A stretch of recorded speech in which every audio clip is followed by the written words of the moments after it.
Black CEO mocked by billionaire white family. 12 minutes later, she erased their $3. 9B empire. Hello everyone. Before we begin today's video, I need your help. We've noticed that the channel is losing traction, and subscribing is one of the best ways you can help us. It's quick, free, and allows us to continue bringing you great content. Your support means everything.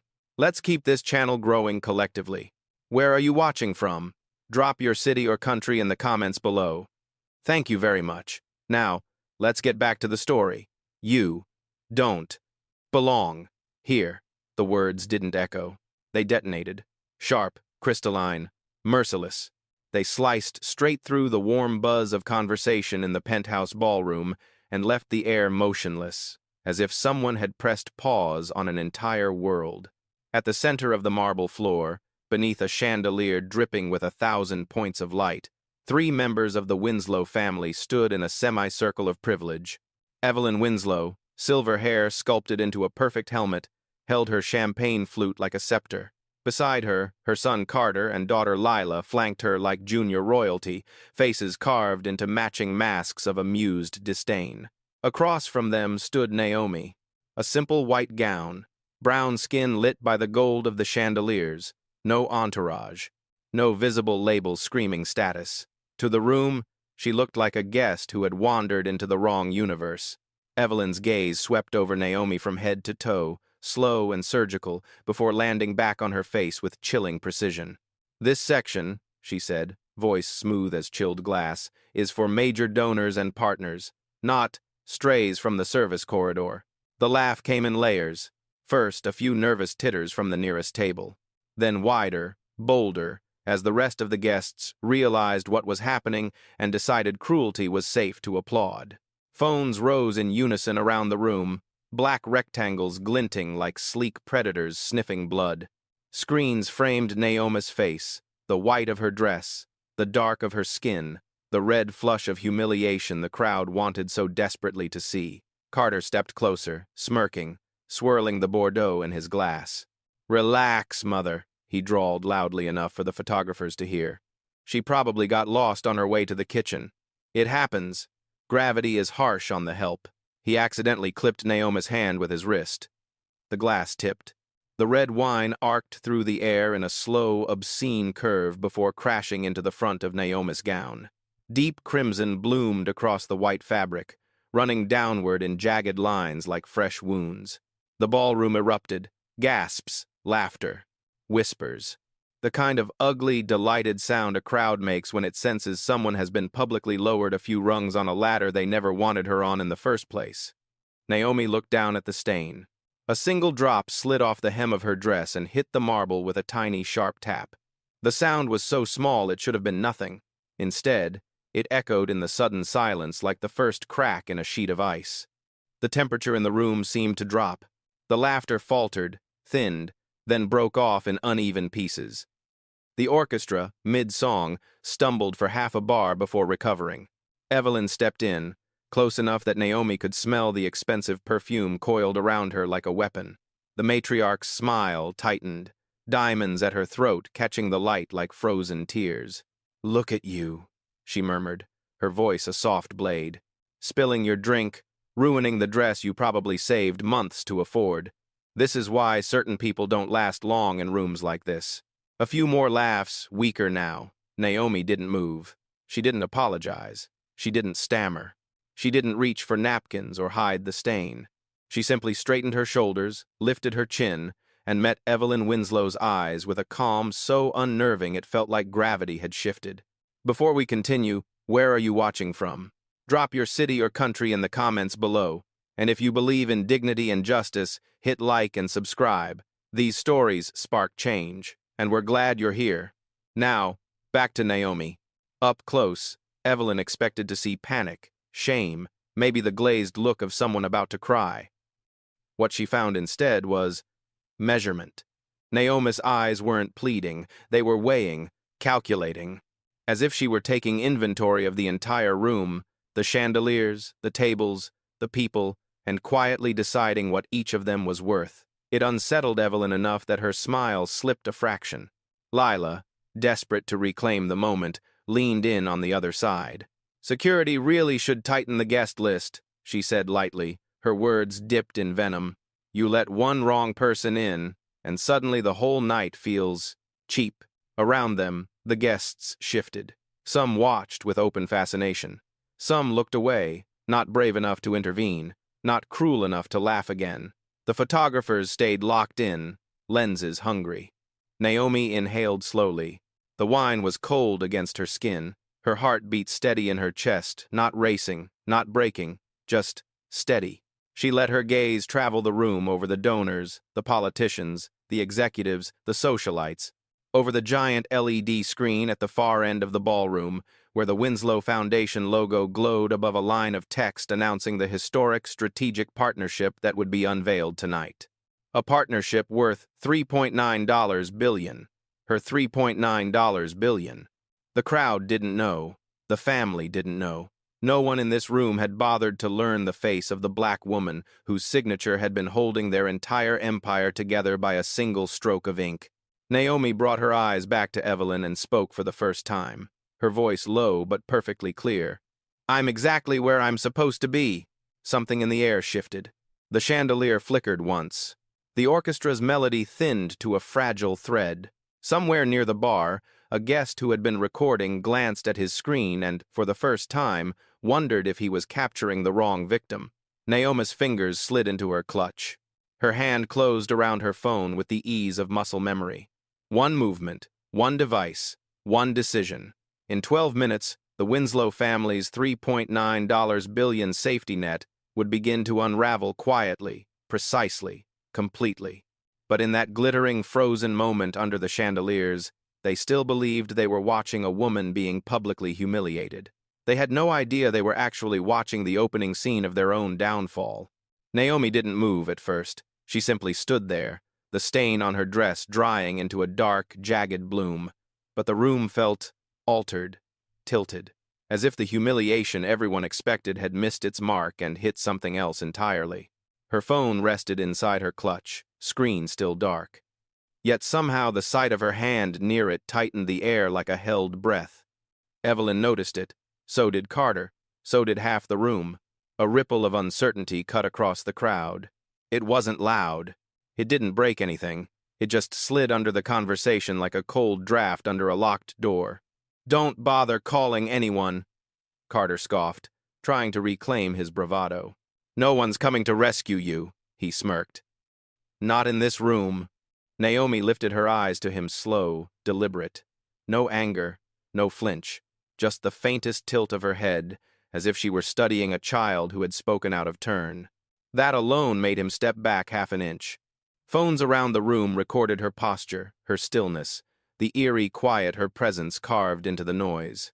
The guests sensed something they couldn't name, a tension that didn't belong to the humiliated, but to those foolish enough to provoke the wrong person. Above them, the chandelier flickered again. Someone muttered, "We need maintenance." But the lights weren't the problem. The problem was the look in her eyes. It wasn't rage. It wasn't hurt. It was control. Before we continue, where are you watching from? Drop your city or country in the comments below. And if you believe in dignity and justice, hit like and subscribe. These stories spark change. And we're glad you're here. Now, back to Naomi. Evelyn leaned in once more, intent on landing the finishing blow. "Sweetheart," she whispered, venom sugar-coated, "people like you should learn to stay quiet. It's the only way you survive in rooms you don't belong in." Naomi's gaze shifted to her slowly, like the turning of a tide. "I wasn't planning on surviving this room," she murmured. "I was planning on ending something." A few nearby guests stiffened. Cameras zoomed. Even the orchestra, mid-phrase, seemed to catch its breath. Then Naomi did something so subtle it almost went unnoticed. She unlocked her phone with a single glide of her thumb, a soft chime, barely audible. But Evelyn heard it. Carter heard it. The entire room felt it. A tremor of dread, thin as a hairline crack, ran through the marble floor of the Winslow Empire. Naomi's expression didn't change, but her silence spoke like thunder. For a long moment, Naomi stood perfectly still, her thumb resting against the unlocked phone, the glow of the screen reflected in her eyes.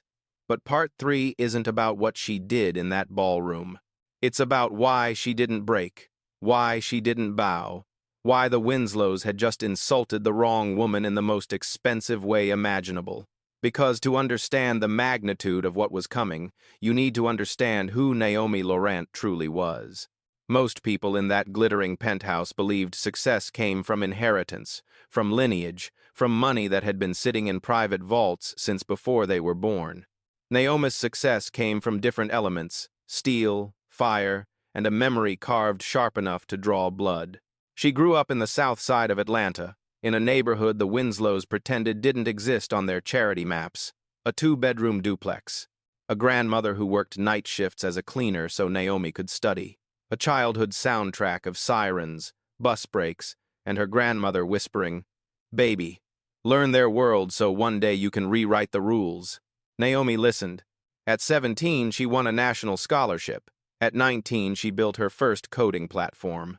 At 22, she sold it for 7 figures and invested every cent into a company no one believed in, Trident Arc, a data infrastructure firm that started as a laptop on a kitchen table operation. By 28, Shed turned that laptop into an empire that powered government servers, international banking networks, and 3 Fortune 50 conglomerates. Now, at 39, she wasn't just wealthy. She was invisible by choice. A phantom CEO whose face rarely appeared online, whose meetings were handled by lawyers, whose deals were signed through intermediaries. Only a handful of people in the country even knew what she looked like, which was exactly why the Winslows hadn't recognized her. 12 months ago, their company Winslow Capital Holdings was already drowning in secret debt. Their real estate portfolio was bleeding value. Their investment arm had 2 assets close to default. The press didn't know. The donors didn't know. Even some board members didn't know. But Naomi knew. Her firm's forensic algorithms had flagged anomalies in their financial records during due diligence. Instead of walking away, she agreed to a $3.9b strategic partnership, one designed not to save their empire, but to test their integrity. She found none. Still, she stayed in the shadows, observing, watching, waiting for one decisive moment that would reveal exactly who they were when no one was watching. That moment happened tonight. Back in the ballroom, the crowd still believed Naomi was merely a guest who had embarrassed herself. But in the reflection of the glass doors, she saw flashes of her past boardrooms where she was ignored, investors who spoke over her, bankers who asked, "Are you here alone?" When she pitched her first platform at 23, one executive had smiled and said, "We're not funding small dreams." She remembered that humiliation, and she promised herself that when she finally entered rooms like this one, she would do so with power no one could take, question, or dress code out of existence. Her phone vibrated softly, one notification. A single message from Marcus, her general counsel, standing by. Say the word. Naomi exhaled once.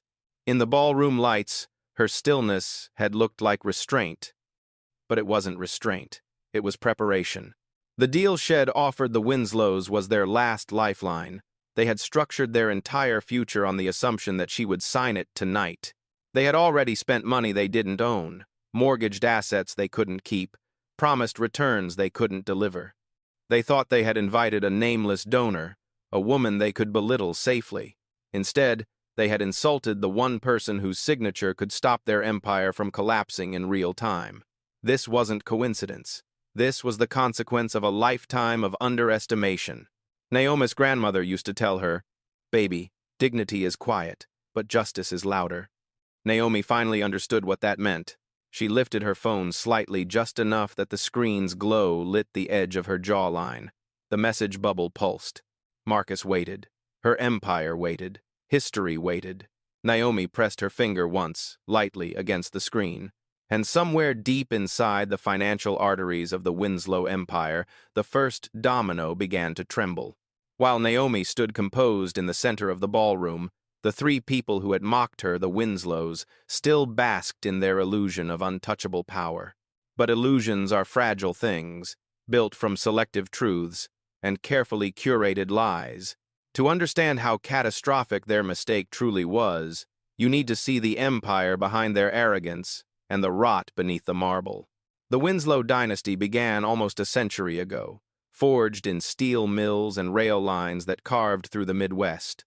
For generations, the name carried weight, old money weight, the kind that didn't shout but whispered doors open.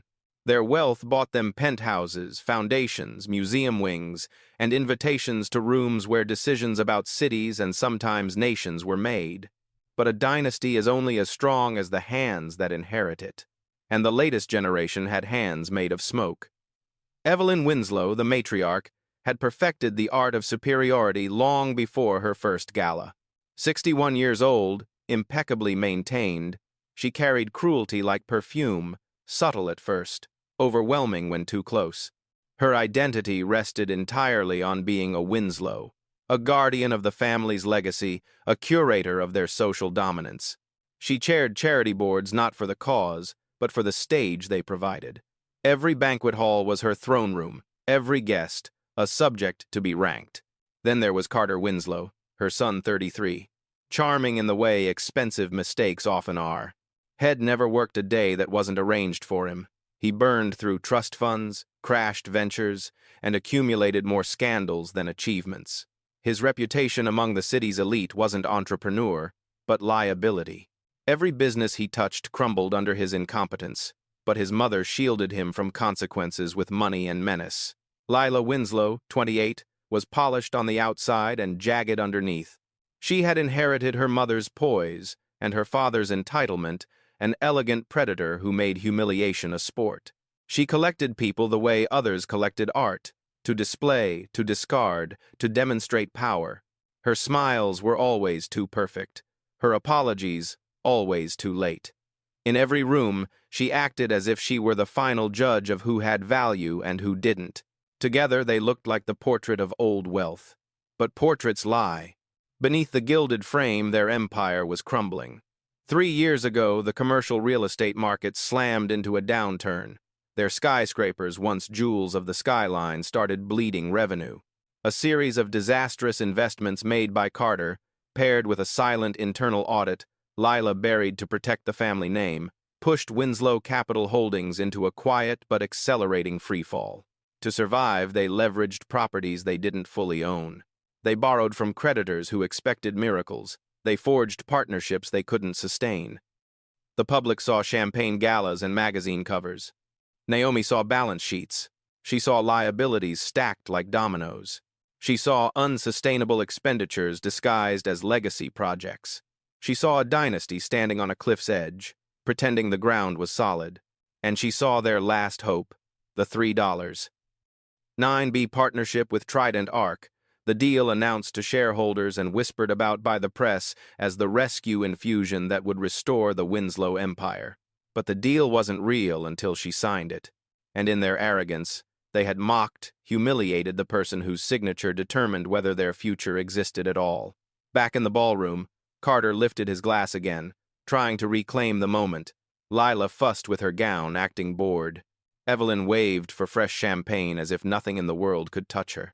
They had no idea that Naomi's phone, still glowing softly in her hand, was already connected to a command node capable of freezing dozens of accounts, halting transactions, and triggering automatic retractions in the global banking network. A fragile empire can survive bad investments. It can survive scandal. It can even survive a recession. But it cannot survive Naomi Laurent deciding she is done giving it oxygen. 12 minutes. That was all it would take.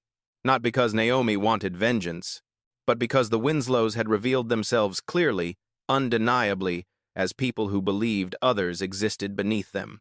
And Naomi had no intention of tying her name, her work, or her grandmother's legacy to a family built on entitlement, cruelty, and rot.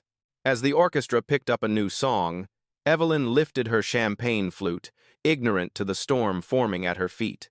Naomi lifted her phone, and far beneath the city, in servers humming with quiet purpose, the first protocol in the dismantling of the Winslow empire awakened from sleep. The ballroom's orchestra drifted into a new melody light, expensive, perfectly chosen to smooth over tension.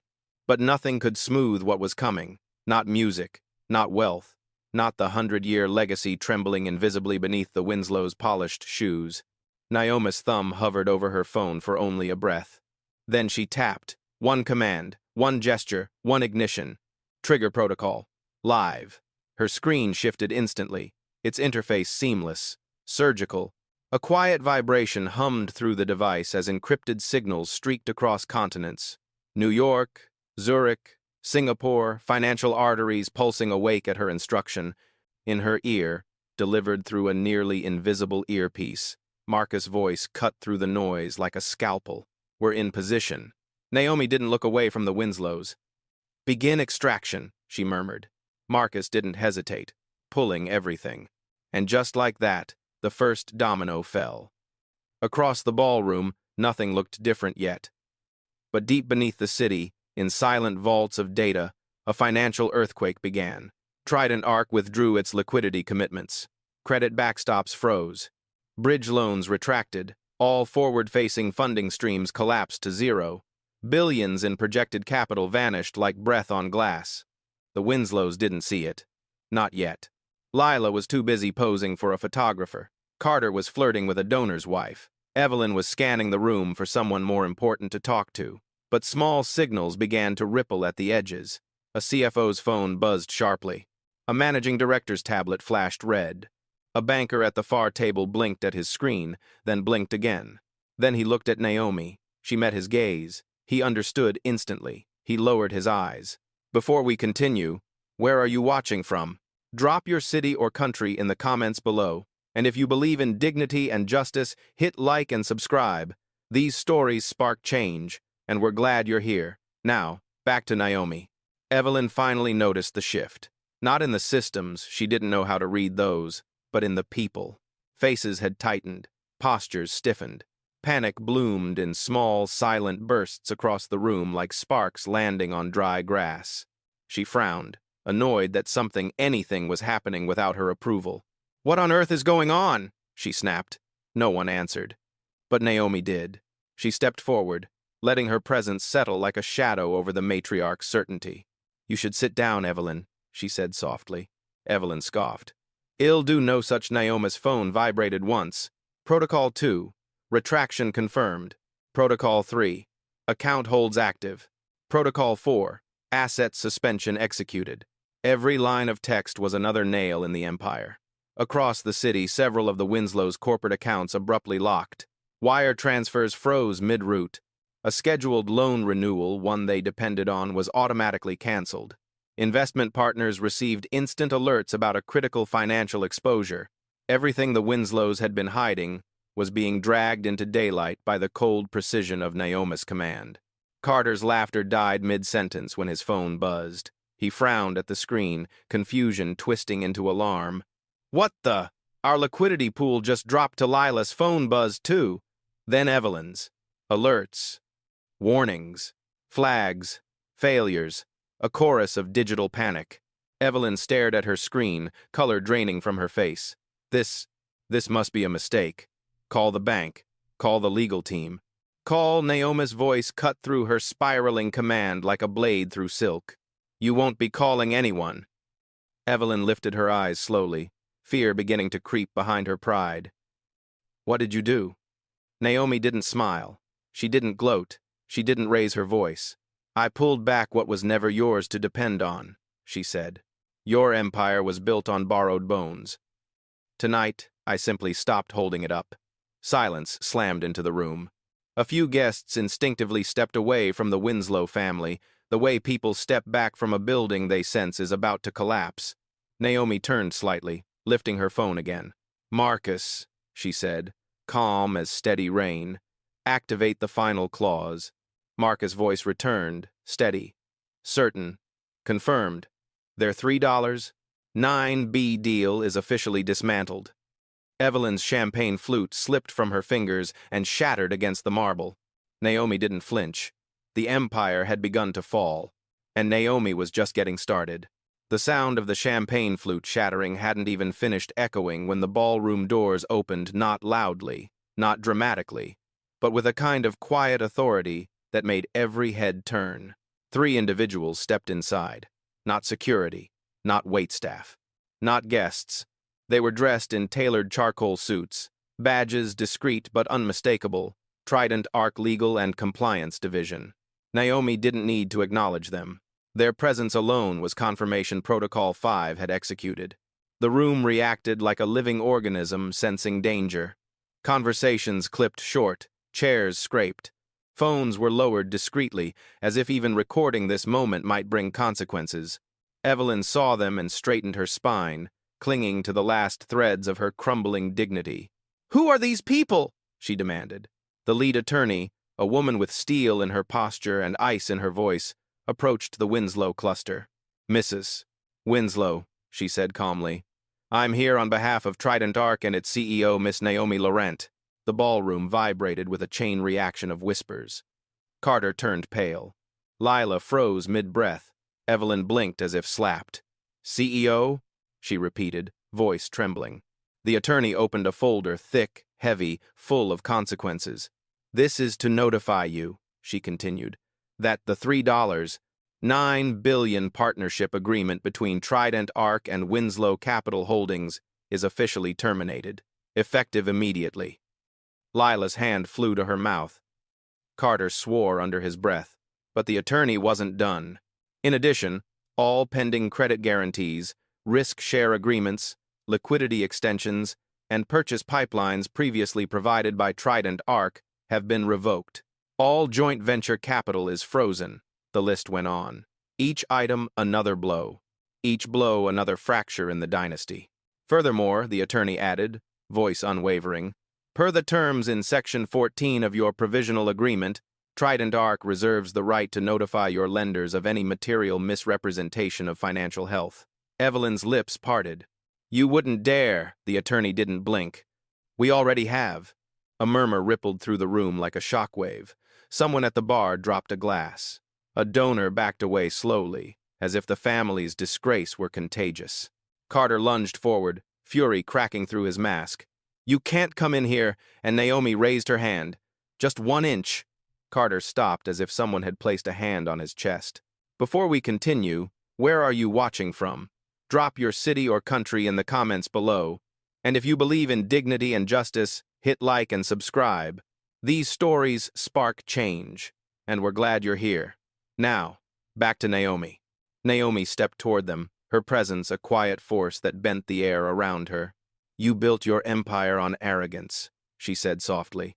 "And tonight, arrogance built your downfall." Evelyn shook her head, disbelief splintering her expression. "You can't do this. We are the Winslows." Naomi's voice lowered. "That name won't save you." "Not anymore." The lead attorney continued reading from her folder. "Your creditors have been informed of the collapse of your incoming liquidity. Several have already initiated emergency reassessment protocols. 2 have frozen your credit lines. 1 has requested immediate collateral verification." Carter swayed. Lila clutched the back of a chair. "And," the attorney concluded, "regarding the pending refinancing of your Chicago Tower project, Trident Arc's withdrawal nullifies your approval rating. The loan has been automatically declined." Evelyn staggered as if the ground had tilted beneath her. "That's impossible," she whispered. "It's math," Naomi replied.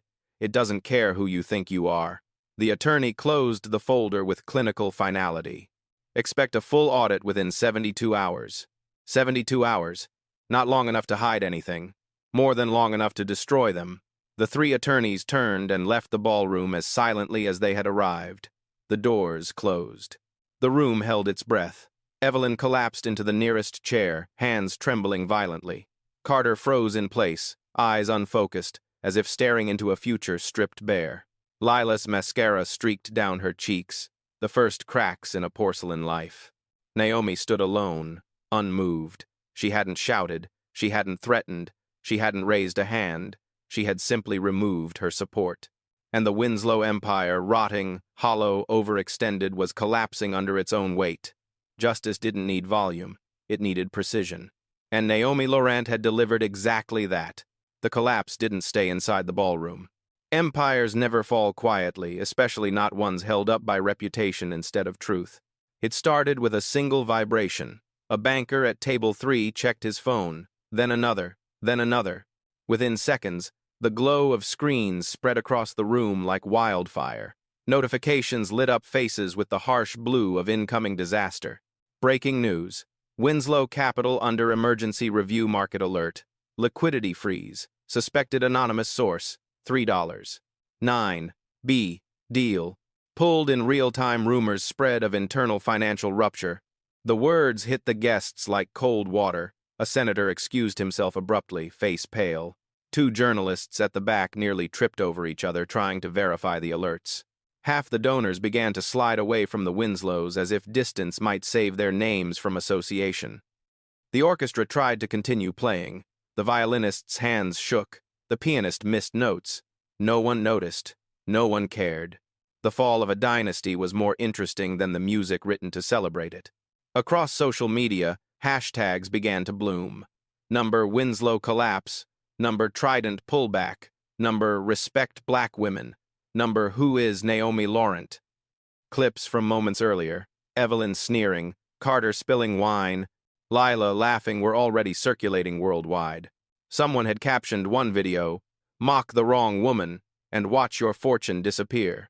Millions of views, tens of thousands of comments. Every second, more eyes turned toward the scene unfolding in that gilded penthouse. Naomi stood still, letting the tidal wave rise. She didn't need to push it. Gravity was doing the work. Behind her, Carter finally broke. "This is insane," he sputtered, grabbing Evelyn's arm. "Well, fix it. We can fix anything." Were the winds. His phone buzzed violently in his hand. Trading halt. On Winslow Capital board members request emergency session staff preparing for massive layoffs.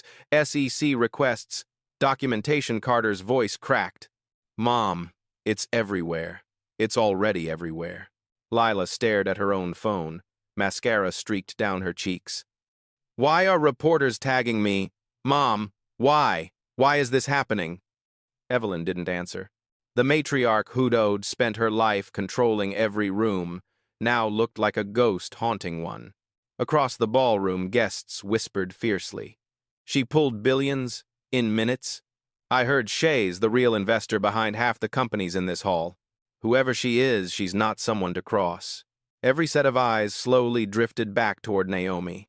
Not with pity, not with curiosity, with respect, with awe, with fear. This wasn't just retribution. It was revelation. The woman they dismissed, mocked, and spilled wine on was the architect of their survival and the engineer of their downfall. Somewhere in the growing storm of whispers, someone murmured, "She didn't destroy them. She just stopped protecting them." And the truth spread faster than any headline. Naomi Laurent hadn't humiliated the Winslows. The Winslows had humiliated themselves. All shed done was let the world see it. The ballroom had transformed into something unrecognizable. No longer a celebration, no longer a charity gala, but a tribunal carved in chandelier light. The crowd circled in a widening ring around Naomi and the crumbling Winslows, as if instinctively giving space to the collision of two worlds. Naomi stepped forward, not fast, not aggressive, just steady like a truth moving toward a lie with nowhere left to hide. Evelyn lifted her chin, fighting to salvage dignity from the wreckage. Her voice, once smooth and commanding, now wavered like glass stretched too thin. "You think this makes you powerful?" she rasped. "You think tearing down a family makes you righteous?" Naomi studied her, really studied her, as if examining the architecture of arrogance itself.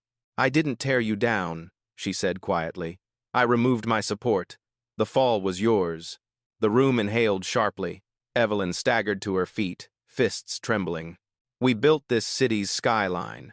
We funded its schools, its hospitals, and treated people like they were floor stains beneath your shoes," Naomi replied. "Legacy doesn't excuse cruelty." Lila lurched forward, mascara streaking like war paint. "You ruined us! Do you understand that? You ruined everything." Naomi's expression softened not with pity, but with clarity. "You ruined yourselves," she said. "The moment you believed your value was guaranteed, and everyone else's was optional." Her voice wasn't sharp. It wasn't loud. It was steady, and somehow that made every word land heavier.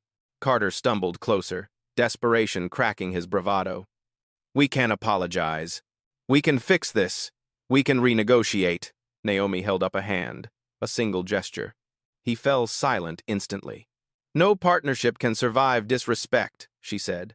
Not in business. Not in life.